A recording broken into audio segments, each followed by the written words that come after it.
you had this experience too. The spitting into the tube. Yes. Yeah, I know. Can we talk about this?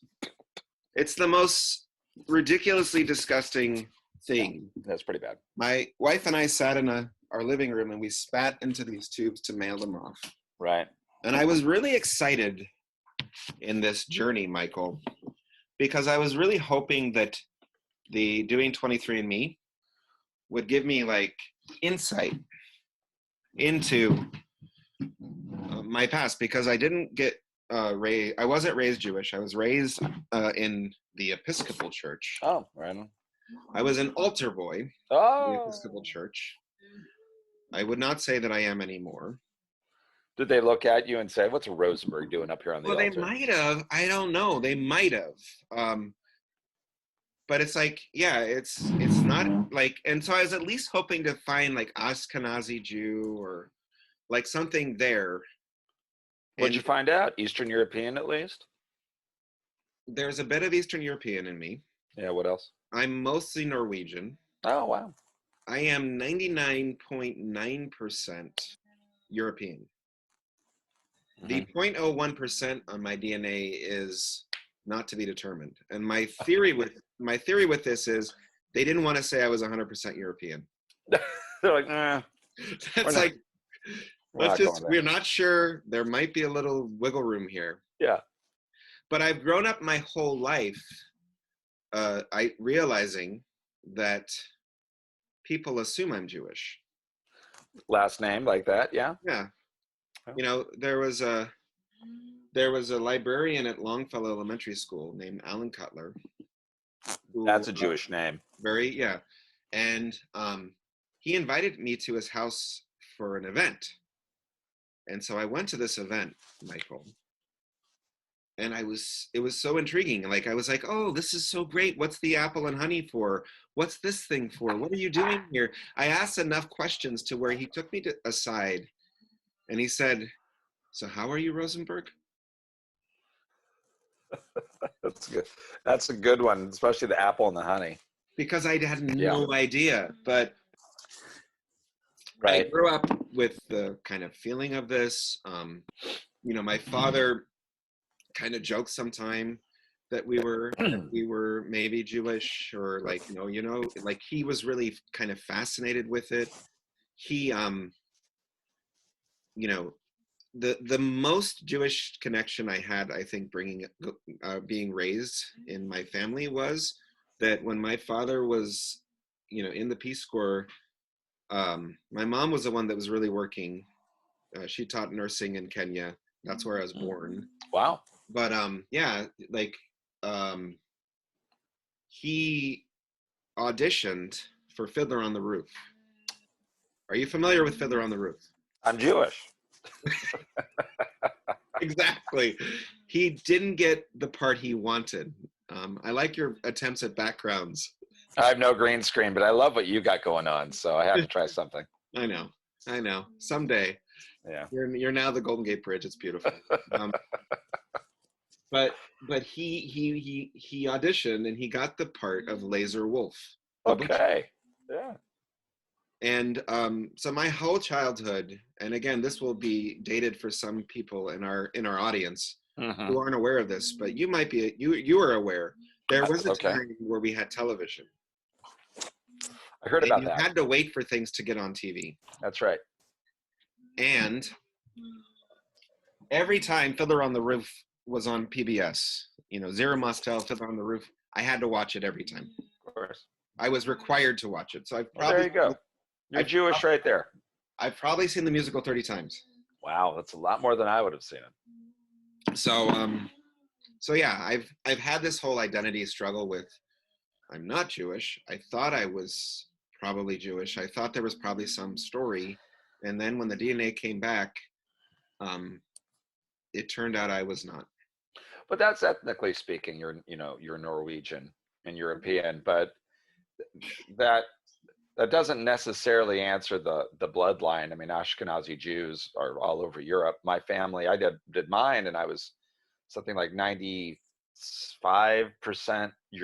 Eastern European Ukrainian. I'm like, yeah, duh, surprise. I've known my entire life. Yeah. I've done my father's genealogy back to the early 17th, or pardon me, the early 19th century, and my aunt on my mother's side, she's been able to trace our mother's, like my maternal lineage, back to the early 1700s, and all of it goes back to the what's currently the Ukraine. So okay, no surprise there. And being Jewish, I was really surprised to find that something like 3% of me is Iranian, which I'm like, what? Like, Wow. where is that? And people over the years have asked me if I'm Italian, some Mediterranean thing, and I've always been kind of like, I like that idea. I'm like, no. Now I could say, hey, what do you know? I got like 3% Iranian in So it. you're Persian. giving me a nugget of hope that maybe I have some Jewish in me. Yeah, you might. I mean, after my bar mitzvah, which was just a beast of a time, I hated every second of it. I hate it. I moved a lot. I went to, I went to 10 schools, K through 12. Really? Yeah, I was born in Toledo, Ohio. I lived in Greensboro, North Carolina, back to Toledo. I lived in Southern California. Then in late 82, we moved to the East Bay, and then I moved to San Mateo, where I graduated from high school. And I went to 9 religious schools in 9 years. And my bar mitzvah, which I had a few months after I turned 13, was so bad because I knew within a month following my bar mitzvah, I already knew this, my parents were divorcing. And yeah, and it's like, I thought, I mean, one, I'm totally distracted. My Do older you have sisters, to hold up appearances during your bar mitzvah oh, like of everything's great? course, of course, I mean, that's the expectation.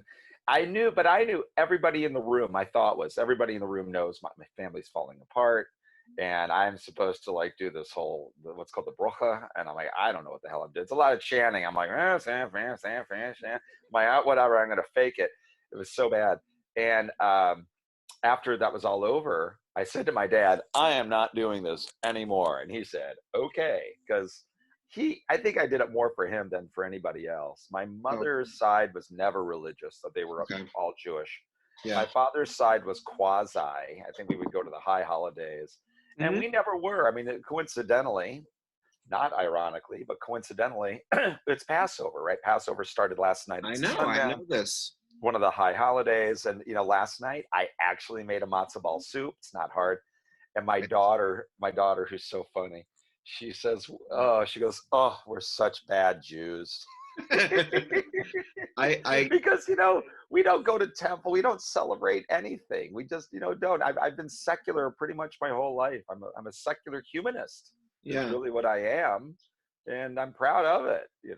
But yeah, the way I look at Judaism, it's like anybody, of like, even somebody who's African American, you can't deny your bloodline, you can't deny that ethnicity. It's there, it exists. Now what you do right, with it's entirely up to you. right. With a name like Rosenberg, as you have noticed, there's a kind of a label that's sort of put there.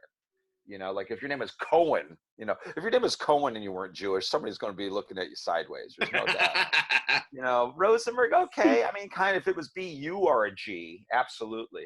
There's no Right. guarantee you're Jewish.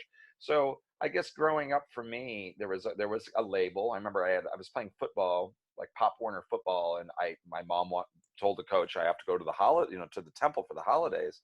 Coach had no idea what the hell she was talking about. Right. And I was probably 12 years old. And my mom's trying to explain to this guy, well, yeah, it's Yom Kippur. It's the highest of the holy days for Judaism. And we're going to go to temple, and he's not going to go to school. And he's like, well, if he doesn't practice, he doesn't play in the game. And my mom's like, well, your rule's your rule, but you got to understand. And he was kind of blowing her off.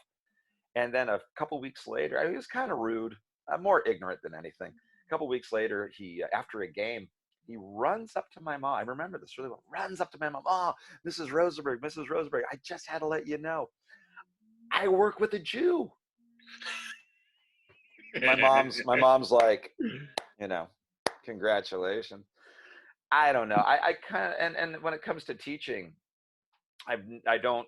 It's so hard to, like, yes, I look like I appear Caucasian white, and I say to my students, I grew up with people kind of always giving me kind of a side eye, you know, like, oh, Rosenberg, what are you all about? So I think it's helped me in my teaching, kind of Mm, empathize with students of color, because I've okay. certainly had labels placed on me. I still have this appearance, so I know there's a privilege associated with it. Yeah. But you know, what does it mean to? I don't think our podcast is going to be what it means to be a Rosenberg, but I think at least it's a good intro. Well, we have no idea where this podcast is going to lead, my friend. Nah, no clue. Um, But I like the it, idea. This is good. but it's going to continue, right? Yeah. Oh, I hope. By the way, I see what your background, though. That's your classroom, correct? That is a picture of my classroom. You have a tremendous collection of instruments on your wall. Yeah, there's a lot of parent tours that come through, Yeah. and my favorite moment is if there's a moment where parents ask questions, because parents are like looking for kinder, right? So they go to our school, and since we have immersion, a lot of parents come to look at our school for Spanish immersion. Oh, sure. Inevitably, a lot of times parents on the tours will say, "So you're the music teacher?" All right. And I Yeah, say, you have "No." a lot. I just like complete deadpan. I'm like, "Nope." Moving forward, yeah, Yeah. it's always impressive to see what you like, how you pull out those instruments and how you get the kids to play a lot of music in your classes. I Well, really a think lot of it's it great. is just like a lot of it is just exploring. It's before school. I work with Little Kids Rock, which is an awesome group that started in San Francisco Yeah. many years ago, and that's been a support. I like to have kids just exploring the instruments and just try their best to make music. So On let our me. next podcast Oh yeah. on Being Yes. On our Rosenberg, next podcast of I'm hoping you the can bring your Rosenberg. guitar or your Oh, okay. guitar, Yeah. and I might bring my guitar or my ukulele bass. Okay. I'm not sure which. And I want us to kind of come up with a theme song Ooh. Okay. or a song for the podcast. Could that be our homework? Yeah, we could come up with our ideas Okay. and then Mm-hmm. come at our next meeting and, sort of maybe like we could have like disagreements. I don't know if you've Sure. ever seen the movie. Um, I think it's called Some Kind of Monster. It's a movie about Metallica. No, I'm surprised I haven't. You should check it out because Okay. it's about Metallica Mm-hmm. and it's a documentary about them making an album. Okay.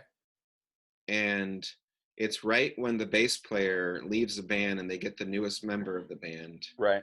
and they're going through conflict with each other so intensely that they get a group therapist that works with them. One of my favorite moments Yeah. is Lars, the drummer, Oh yes. in a meeting, and he's talking with the whole group there, and the therapist is there, and he's talking, and he's like, well, I'm listening to a lot of like experimental avant-garde music right now, and I'm listening to a lot of groups like Radiohead and Sigur Rós, and like they're not like heavily laden with guitar riffs all the time, and I don't think guitar solos are essential to every song.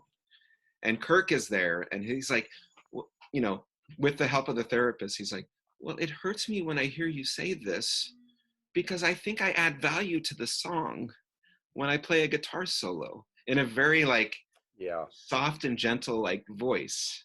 Yes. And as a person who grew up wanting to be a combination of three guitars, these were the three guitarists I wanted to be: Pete Townsend, Jimi Hendrix, and Mhm. Eddie Van Halen. Those are my Wow. three idols. That was my trinity.